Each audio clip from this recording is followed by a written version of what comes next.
education and transportation, improving your business and improving your life.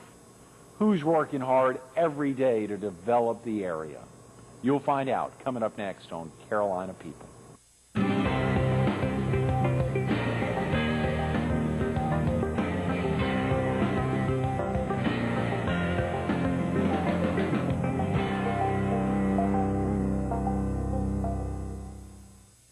Good morning.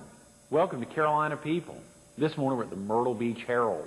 We're focused on economic development, and we're visiting with Joe Woodle, the President and Chief Executive Officer of Partners Economic Development Corporation. Good morning, Joe. Thank you. Thanks so much for coming in. Thank you for having us. This is great. Early on a Friday morning, the first day of October. It's so exciting. I think so many things happening. Great weather. Everything going well. I know. I know. We're excited that the hurricane didn't take out too much of the area. Obviously, you know, so many things happen. You just never know the impacts they'll have. Joe, real quick about yourself. Are you originally from the area? I am one of the few natives, to the best of my knowledge. I was born and raised in Conway, South Carolina. I actually grew up in Conway and Myrtle Beach, lived at the beach for some time, actually during the summers while I was going to school. When you say going to school, you mean... to high school. Okay. As a matter of fact, we used to, I played football for Conway High, and we would come over to the Myrtle Beach's pep rallies and watch them burn us in effigy and all that kind of good stuff. It was a lot of fun. I'm sure. Good community, good rivalry. When you think about growing up in Conway and obviously spending time in Myrtle, were there some things that really stick out in your mind early on? Oh, gosh, yes, particularly in retrospect, looking at, you know, today and how busy and how vibrant our economy is. I actually grew up in the country, crop tobacco and all this type stuff. Found out very quickly that that wasn't what I wanted to do for a living. But also spent a lot of time around the beach and have seen the beach really grow from a very quiet, basically 3 to 4 month season into what we have today, a wonderful economy, not only for our community, but also for the state of South Carolina. Oh, yeah.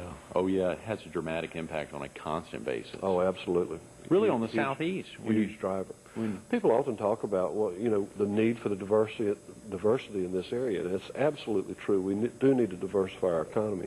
But we also, at the same time, need to be very, very thankful for what we do have. There are very few communities in this nation that would not do anything for the economic stimulus that is provided by our tourism economy. Joe, can you share with the viewers real quick about something you always hear about Myrtle Beach, that it sends more to Columbia than it gets back? And obviously, for our viewers in southeastern North Carolina, it would be as if Lumberton was sending more to Raleigh than it gets back. But I've asked Brad Dean that question. I've asked Alan Clemens that question. Maybe you can give a different light on it. When you talk about that, how does that work, that more money goes to Columbia than gets back? And what can viewers in the PD, or particularly down here on the Strand, do to possibly get more back? Well, I believe, and you've spoken to two people who can probably address it infinitely better than I, but the issue is, yes, we are a donor county. Yes, we are a donor state when it comes to the United States. And a lot of that has to do with population. One thing that we miss in this area, and population, as I say it in that context, is political constituency. In this area, we have approximately 200,000 people total. A little bit of a contrast, Florence has a $400,000, within a 30-mile radius, 400,000 people in their workforce. So basically, Horry County is still a very small county. Now, on any given weekend, we've got 500,000 people or what have you down here, and we're delighted to have them. But I think that has been one of the issues in the past. I think today, and you mentioned one of my dear friends and someone working so hard for this county, but Representative Clemens, and what our entire delegation is doing for this area. And that, too, is changing, just like South Carolina's position in the nation is changing.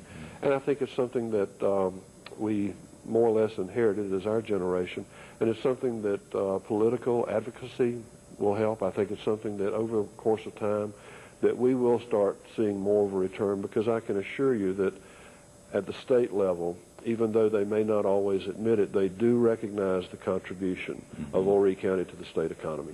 And they're particularly, I know the delegation's been working so much harder, the freshman delegation a couple of years ago, Alan and Thad and so many others, working so hard to make sure the folks recognize, bringing them down here on trips, and I'm sure Partners was instrumental in those as well. We have been involved in some of them, and it's basically the squeaky wheel syndrome. You have got to be there, you've got to stay there, and you've got to keep re-emphasizing that message that, you know, hey guys, we are to at least a certain extent the golden goose, and you need to keep this thing fed so that we all can grow and improve as a state and an economy. Mm-hmm. You know, for so long, of course, the perception's been that Charleston gets all the gravy. I mean, thanks to Fritz Hollings or otherwise, because of the resident U.S. Senator, and of course that idea about obviously partners, nor you openly would talk about who you'd support for candidacy of anything, but you know, that idea of having 2 upstate U.S. senators. I mean, some potential big issues there. A lot of thoughts. Is it geographic? Is it not? We're not talking about that today, I know, but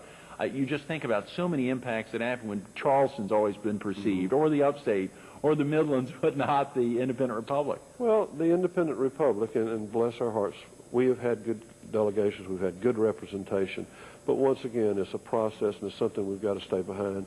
And again, to our delegation and the folks, I think even in the Charleston area, that are now recognizing that we are a huge player. Right. And there have been some rather offbeat comments out of Charleston about our tourists and all this stuff, but people do recognize the contributions of Horry County. And I think you will see that continue to improve, and that we will eventually be positioned as we should be in the state hierarchy, if you will. Joe, obviously having grown up in Conway, having crop tobacco, and then did you go to school in the area? Did you attend college in the area? Graduated Conway High, went to Coastal for a couple of years, just actually graduated Carolina. Okay. South Carolina. Yes. Oh my God, I know it's difficult. I tell you, it's tough. But when I first got down into town, I was doing leadership grandstand in '97 or '98. I think Tom Leith came to talk to the group, and he was talking about he was a Carolina grad or Carolina law school. I'm thinking, golly, it's great to see some Tar Heels down here. Of course, then since learned, obviously it is. It's an entirely separate Carolina. That must have been exciting. Absolutely. We can get away with a great deal in our community as far as politics and so forth, but one thing that I tell people who are relocating to the area, you've got to pick Clemson or Carolina. Oh, yeah. You can't just be wishy-washy there. You've got to be a fan of one or the other. Wow, Joe, that's good learning. Partners Economic Development Corporation, you've been at the helm. You've been involved with them for a good long time, but you've been at the helm for couple of years. Yeah, actually, I was there in '94 when the corporation was actually formed. What happened in those days, and we were a little bit behind sort of a national trend, but most economic development organizations, which were based either out of chambers of commerce or out of governmental entities, realized that they not only needed the political strength that a government brings to you, but they also needed the flexibility of the private sector. And quite frankly, as economic development became more and more competitive, it was an absolute necessity that you put more money into it. Unfortunately, most businesses run on finances.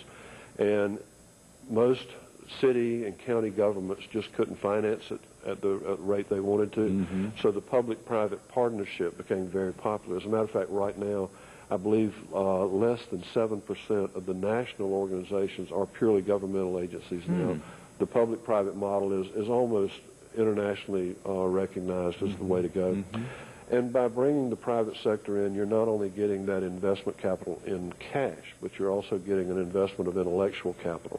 Intellectual capital meaning those brilliant, hard-working people who have gone out in the world, made money, understand how business works, can speak to the area and its needs, its resources, its challenges, and opportunities.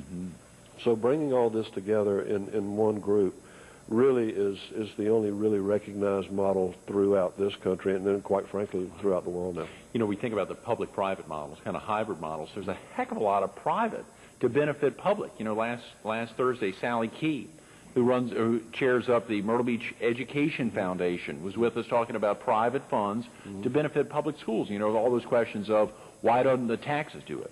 Trip DuBard was with us last year, focused on the school foundation for Florence District 1. And you think about that commitment of private to benefit public. And, of course, you all are both private and public, benefiting public. Absolutely. And working with the school systems, it so happened I was at the school board meeting last week and was really, quite frankly, very gratified by the number of people that were there and the involvement and so forth. And if I may touch on that, I try to never miss an opportunity. One of the challenges we face as South Carolina, and particularly in our area, is in the old days we had two issues that came up. First issue, transportation, roads, interstate. Second issue, education. If you're going to move a company you're going to move your best and brightest. There'll be a nucleus of management staff, and there'll be the best and brightest, usually much younger than I, of child rearing or bearing age. First thing you do when you're looking at a new community is you pull up the educational system. Well, unfortunately, when you pull up South Carolina and education, you often hear jaws tap the table. What we have been able to do, and when I say we, I attribute this, quite frankly, to the Jarita Postlewaite, to her board, the Board of Education, right, other educational institutions around here. We now outrank the national average in SAT scores. We outrank states like Cincinnati, Vermont, Vermont, New York, California, and so forth. And when you can get somebody to sit down and really take a look at this, all of the advertising we do, we send out their report card to show these people before they can ask the question. Yes, you can get a good quality education here, K through 12. Yes, you can get a good education here through our institutions of higher education. And that has really, you try to combat challenges. And that is one challenge that literally over the past 5 years that we have been able to overcome in Horry County. And I just can't say enough about the people that are involved in the educational system and what they've been able to accomplish. It is gigantic, Joe, and I'm so glad you highlight that. Of course, Marilyn Murph, Dr. Ford was with us on Wednesday highlighting Horry Georgetown Tech's commitment. Oh, absolutely. Obviously, Monday, Danny Nicholson from Coastal Carolina was with us, the advancement VP there. You think about that commitment. Also, some great religious schools and private schools in this area on the K through 12 side. There is a constant commitment across the board in education foundations like in Conway and in Myrtle, not to take anything away from the PD and southeastern North Carolina. And surely y'all are working to bring folks to Horry, but at the same, or to Horry and Georgetown. Let's talk a little bit about partners, how it's broken down, who all it's targeting, and just what a viewer. Let's real quick though, Joe. If a viewer needed to head out right now, it's around 7:15. If they need to get to work or get to school, how could they get in touch with you? What's the best way, online or by phone? By phone, very quickly, 347-4604. 347-4604. Okay. That's 843, of course. What we're most proud of, though, in contact, and also something that might be of most benefit to your listeners, is our website. We are extremely proud of www.myrtlebeachdevelopment.com. myrtlebeachdevelopment.com. Unfortunately, all written out, lowercase, uppercase, doesn't matter. But we have what I believe to be one of the best economic development websites in the United States. Wow. And one of the things in competition with other companies, and we'll get into this probably a little farther, but when people are now doing site selection, first of all, nobody goes to a site selection consultant and says, take me somewhere and make me happy. Mm-hmm. They have ideas about their market area, about transportation issues, climate, what have you. Mm-hmm. The ability for site selection consultants or companies to be able to access current information readily on a website now probably plays 10 times the role as it did even 5 years ago. Mm-hmm. Probably up to 75% of the site selection process now goes on the internet. And we try to keep... Come on, 75%, Joe. When you get down, what comes after that is site visitation. You've already identified an area. You've already put together a packet. This gets into our earlier conversation about the need for interstate and so forth. But most of the homework that is now done is done directly off the internet, just like if you and I were going up to the mountains or going to where have you. Mm-hmm. Someone even as old and uninitiated as I in the New Deal Society. You're on the internet, you're punching in, I won't use the name, but you're punching up a search engine and you're looking for something. Same thing happens in business decisions today. And that website is absolutely, without a doubt, one of the biggest marketing tools we have. We think of some of the names like Avcraft, some of the other new names, the area, IET, folks that are relocating. Have they told you? We used MyrtleBeachDevelopment.com to help make our decision. We hear it every day. Really? We have them come in every day. We have them come in through the... we got last year, we're trying to double it this year. We didn't get last year, but about a little over 500,000 hits. Now, this is economic development hits. And we get a pretty good profile of the people who are looking there, and they're going into the different pages and they're looking at this stuff. But we hear that every day. With IET, it did play an integral part. One of the things it allows us to do with companies, for instance, I'll use an example. when we were working early on with Inlet Boat Works. We were actually sitting in the county building down in the Planning and Zoning Department looking at our website, looking at potential buildings that they might be able to utilize. So right now in real time, I can sit in Conway and talk to somebody, perfect example, in Madrid, Spain. And we can talk about a piece of property that he's buying. We can look at that property through some of the programs that we have, and we can sit there almost like you're sitting across the table. Almost. That is incredible, Joe. That is the way things are going now. People want instant gratification. They want instant information. And if you don't have the ability to provide that very quickly, often you lose their attention. Now, of course, for a county as large, 1,296 or so square miles, as large, and with Myrtle Beach being such a small part of that, why'd y'all go with MyrtleBeachDevelopment.com as opposed to HorryCountyDevelopment.com? Thank you so much for asking. I have had to address this with almost every member of the Horry County Council and a number of other people, really particularly with a lot of our contributors. I personally have a terrific allegiance to Conway and Myrtle Beach, and to Horry County specifically. Unfortunately, outside of your viewing area, Horry County is often mispronounced, and it doesn't have the market recognition. If I've got somebody in Heathrow Airport and he wants to get to where we are, he can walk up to the desk and ask for a ticket to Myrtle Beach, and he ends up here. If you ask for a ticket to Horry County, I think it would take some, additional explanation. So as proud as we are of the cities, the Ainers, the Lorases, the Surfsides, and Atlantic Beaches, I have to name all of them. You'd have to name them all, yeah. But as proud as we are of all the communities, as proud as we are of the Horry County heritage and history and all the great things we have, the fact is, from a marketing standpoint, marketing appeal, name recognition, it had to be Myrtle Beach. That's great. Of course, Myrtle Beach Golf Holiday for years, MyrtleBeach.com, IntelliStrand. I mean, there's a lot of folks. It was Myrtle Beach Live for years, the Chamber, and I mean, so many folks wrapping around Myrtle Beach. Okay. They didn't use Golf Holiday. It's Myrtle Beach Golf Holiday. I mean, they really wrap around that Myrtle Beach name. There's no need not to. You use the resources you have, and I can think of no two words right now that would more exemplify an area than Myrtle Beach. And Myrtle Beach gets it. I was up in Toronto, visited 14 companies in 5 days. This was an industrial fishing trip with the Department of Commerce. And this was a little bit remarkable, but every company that we visited, all 14 companies, the CEO or CFO that we were meeting with had either been in Myrtle Beach within the past month or was going to Myrtle Beach within the next month, and 3 of them had gotten off the same airplane I did when I flew up on Monday morning. You are kidding. Now that's a little unusual, but not as unusual as you might think. And the same happens if you're in Texas. Quite frankly, the same happens. We're getting a lot of calls from Florida right now, quite frankly. And people recognize Myrtle Beach. That's a selling point. That's a marketing point, and that's why we use it. You know, as you mentioned airplanes, that's a great response. Next time county councilman asks you about that, you say you asked Bob Kemp, why is it Myrtle Beach International Airport? Right. You asked Bob Kemp, why is it Myrtle Beach International Airport? That's a great point. There's so many things we could talk about. Last week, Industry Appreciation Week. Absolutely. So many things going on there. Of course, just the national and local economy. Obviously, partners, membership, and structure. And how does it benefit somebody in Green Sea Floyd's area? How does it benefit somebody in Atlantic Beach or Forest Brook area of the county? And is it specific to ORE? Obviously, when you're building ORE, you're building all the adjacent counties. You're building the region. You're building the state of South Carolina.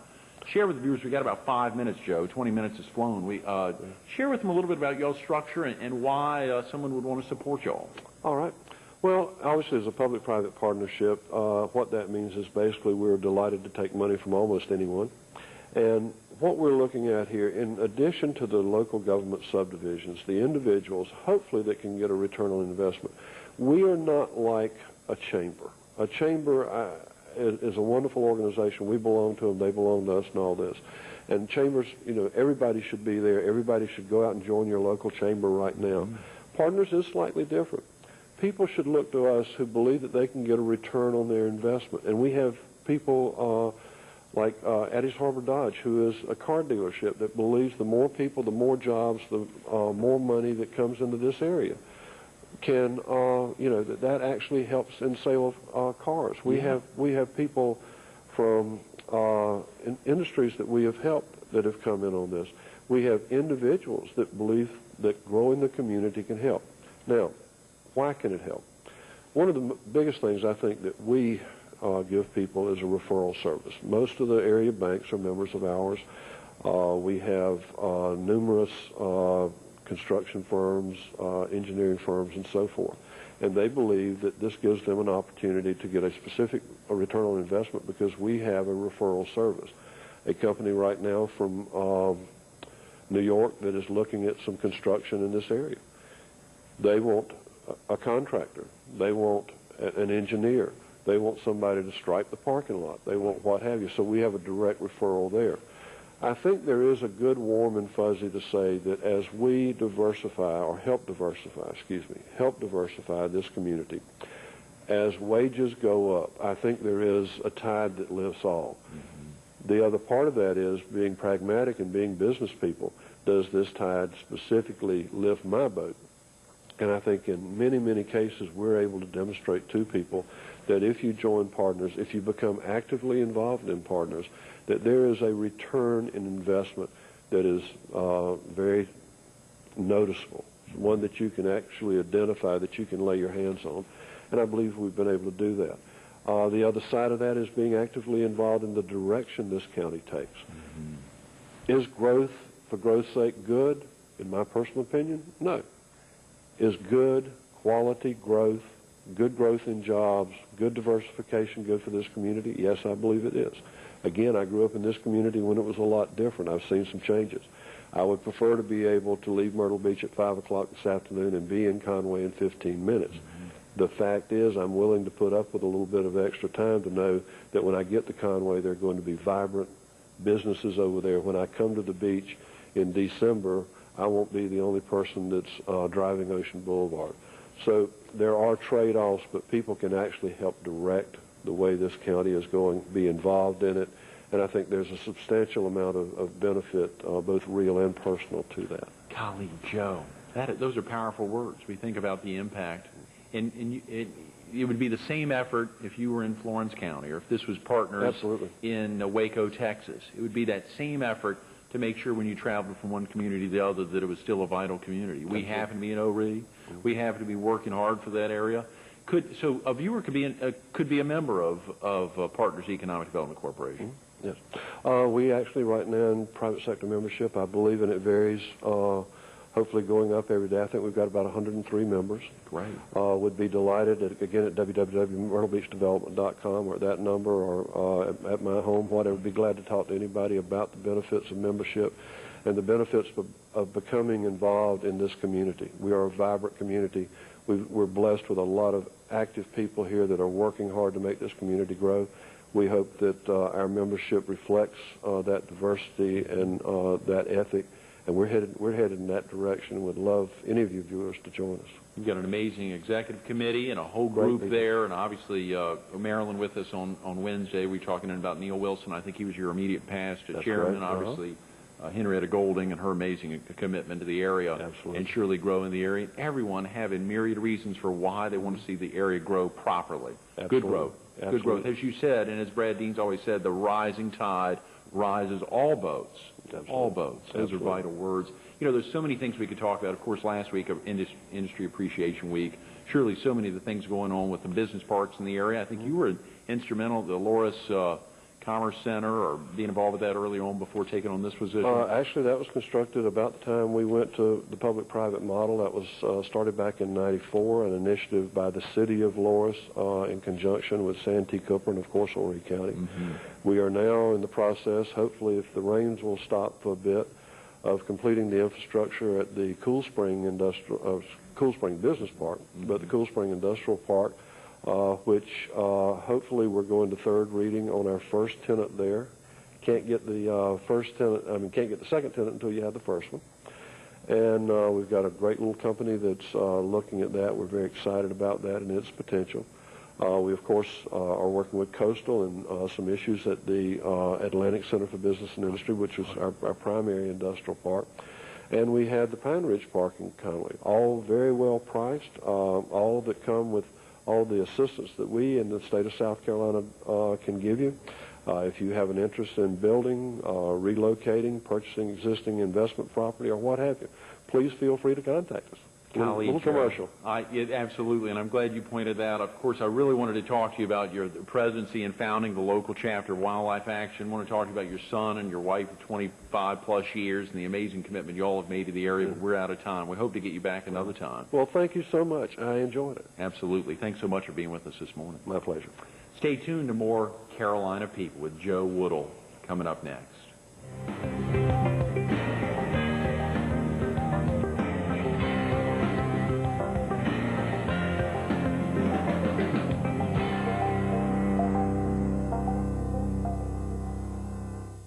When the mic goes down, the word comes out, investment. It's such a key word, improving your business, improving your life. The letter is I. Innovation, investment, making a commitment to industry, improving your business, improving your life. There's a reason that Partners is working to keep you in the loop. To keep you in the loop, it's all about keeping you in the loop, keeping Horry County the independent, another strong eye. Industry, improvement, improving your business, improving your life. Joe Woodle's working hard every day to do just that. Check him out at myrtlebeachdevelopment.com. Partners Economic Development.